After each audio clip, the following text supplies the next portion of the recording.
Hello book lovers, and welcome back or welcome to Nat Cat's Bookish Cafe.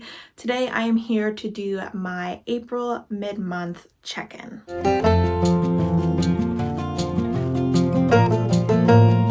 So today is April 18th, so I'm going to go ahead and talk about the books that I have finished so far this month, as well as let you know what I'm currently working on and what I still need to try to read this month. I have been vlogging for the entirety of the month of April, so I should have already the first 2 weeks out by the time this video comes out, so I will go ahead and have those linked up above and down below if you want to hear a bit more about these books.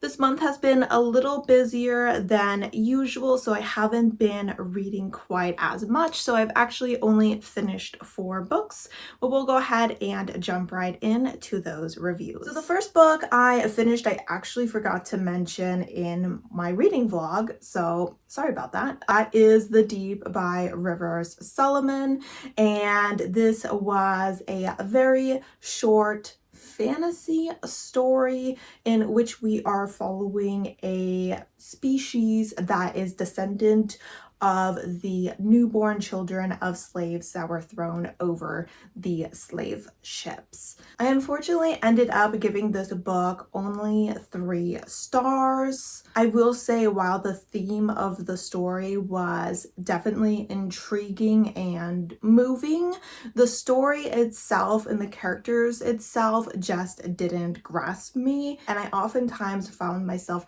a little bit bored with the story, and despite the fact that it was only 4 hours long, I was kind of wanting it to end. So this just wasn't a story that really worked for me personally. I really did enjoy the discussions on generational trauma and how difficult it can be for all that trauma to be placed on the younger generation, and how it really benefits a community to come together to learn to live with this trauma and to overcome it. I also like that this book kind of touched on the topic of you don't really understand what I'm feeling without ever going through what I've gone through, so you shouldn't be commenting or judging the decisions that I have made. But at the same time, I like that our character was able to acknowledge that maybe the decisions they made weren't for the best and went back to make things right. And luckily, while they were gone, their community had learned a lot from their experience, and they took that experience and improved the way that they lived their life based off of that, rather than just going back to the way things were, despite that being easier for them. So there's definitely some good things going on. It's just that the story that these themes and discussions were had through was not the most interesting to me. So unfortunately, didn't love, but would still recommend it just because of those themes that the author is discussing. Up next, I went ahead and finished Project Hail Mary by Andy Weir. I feel like I've been talking about this book so often since I just did a video where I went through my 5-star predictions and I talked about it in a vlog. So I'm not going to go too much into this, but this is essentially a book where we're following a man. He wakes up on a spaceship, doesn't know who he is, where he is, why he's there, and eventually he figures out that it is up to him to save humanity. I gave this 4 stars. I enjoyed the majority of the story. Our character does have some interactions with an alien out in outer space, and I really did enjoy those interactions. I liked when they were kind of learning each other's languages, each other's cultures. They were learning how to communicate so that they could work together to solve a problem that both of their species were facing at this time. I really enjoyed their friendship growing throughout these months, and just watching our main character's character development throughout this story, especially watching him become so different to the man that he was in the flashbacks that we have in the story, because the story has some flashbacks to before he goes to space as he slowly regains his memories, and you can definitely see that he's grown as a person through this experience and through his friendship with this alien, so that was really great to see. I did think that the pacing was decent. Sometimes it was a little slow for my taste, and I did think that it was a little bit too science heavy for my taste personally. I just felt like sometimes I was zoning out a little bit with all the science jargon, and so that's why I gave it a slightly lower rating. But character wise, very strong. Really enjoyed both of them and their interactions, and really did love the way that the author decided to end this story. Up next, I went ahead and finished Criminal Intentions episode 7, yes, Cult of Personality by Cole McCade, and I ended up giving this 4.5 stars. This is a series in which we're following Sanjay and Malcolm, and they are both detectives or homicide detectives for the Baltimore Police Department. This series is a bit of a mystery of the week kind of situation where we are following a different homicide and our characters are solving those or attempting to solve them. And in the background, there are some larger threats as well as a slow burn romance between our main characters. At this point in the series, their relationship has turned more romantic, and I really enjoyed how they handled that in the story. Their relationship is very young and new, and Sanjay is demisexual, and so they took the time to really sit down and kind of talk about how their relationship is going to work, the boundaries that Sanjay has, or the steps that he wants Malcolm to take before initiating any sort of intimate activity. And Malcolm is such a wonderful partner, both when it comes to a work partner as well as a romantic partner, and he continues to prove that time and time again. He is so understanding of Sanjay and just so respectful of his boundaries, because Malcolm absolutely loves Sanjay. You can really tell he himself is also not demisexual, so he's someone who really enjoyed sexual relationships, but he's also kind of transitioning from a man who's been having one night stands where he doesn't even ask the person for their name to being in a relationship with someone that he genuinely really cares about. And he's just really taking Sanjay's feelings into account while he transitions from these different types of relationships. So really enjoyed that aspect of the story. Very sweet. We got a little bit more information about a character that has kind of been orbiting around these main characters, who is definitely going to cause some trouble for them. So I always enjoy the snippets of that character, especially because they seem to be getting closer and closer to our characters.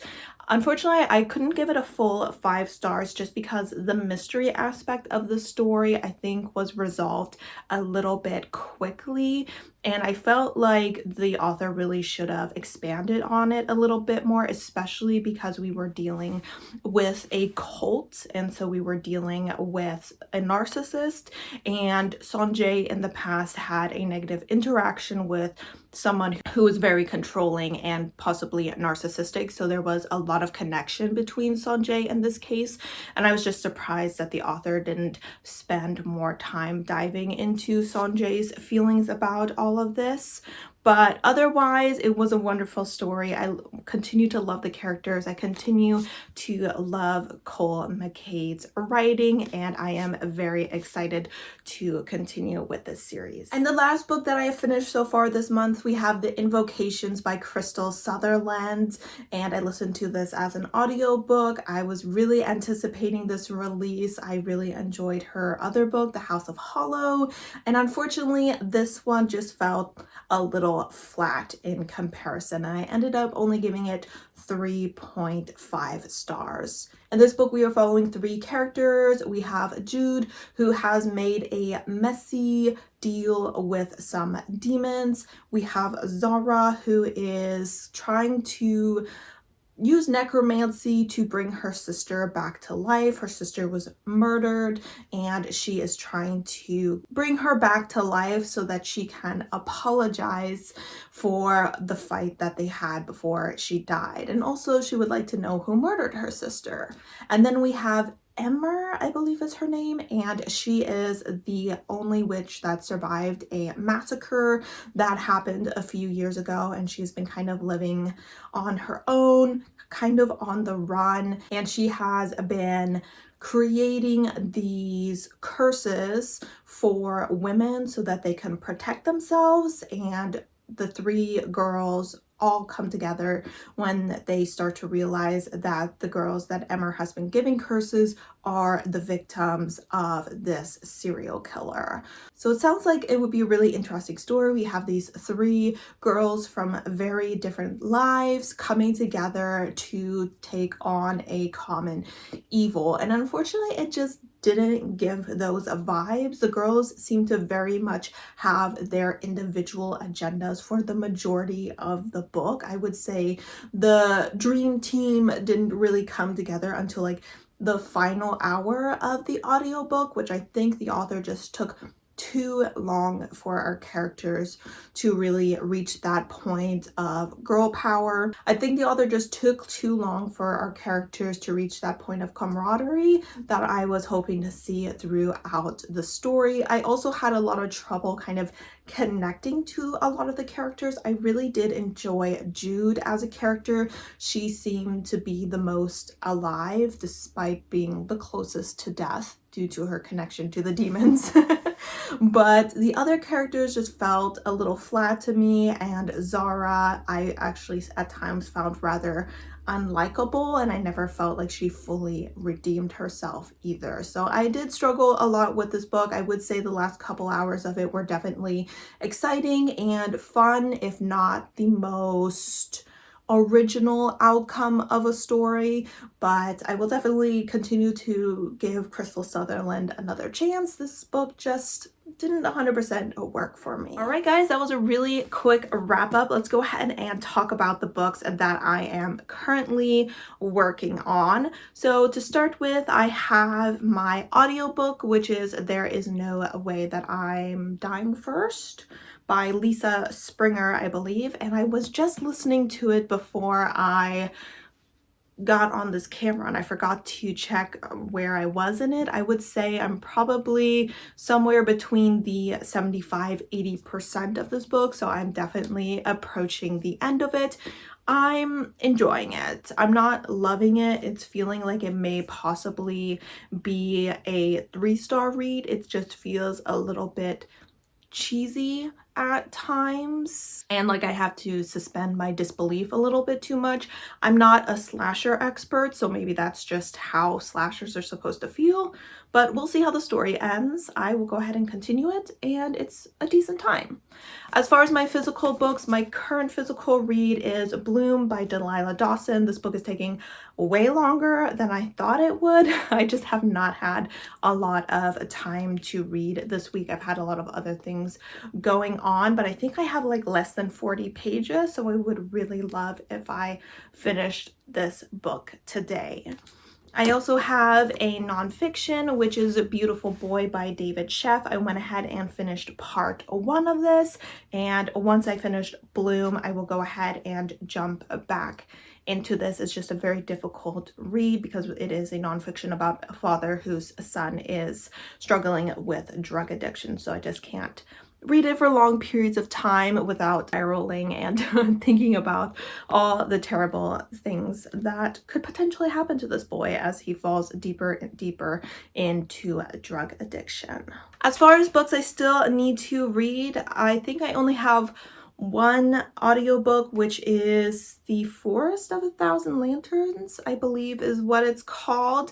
And then I have all of these physical books left on my TBR. So we still have quite a few books. I believe these two are the only ones that are on my actual my TBR game. These other two are Aurelian books as well as my challenge books. So these two will be my priority. In fact, this one I will go ahead and start next once I finish Bloom and do some reading in Beautiful Boy because this is for a book club, and I believe the show is going to be on the 28th. So I definitely need to go ahead and get started with this bad boy. All right, guys, so that was a super quick wrap up and review of how my month is going. I think we're doing okay.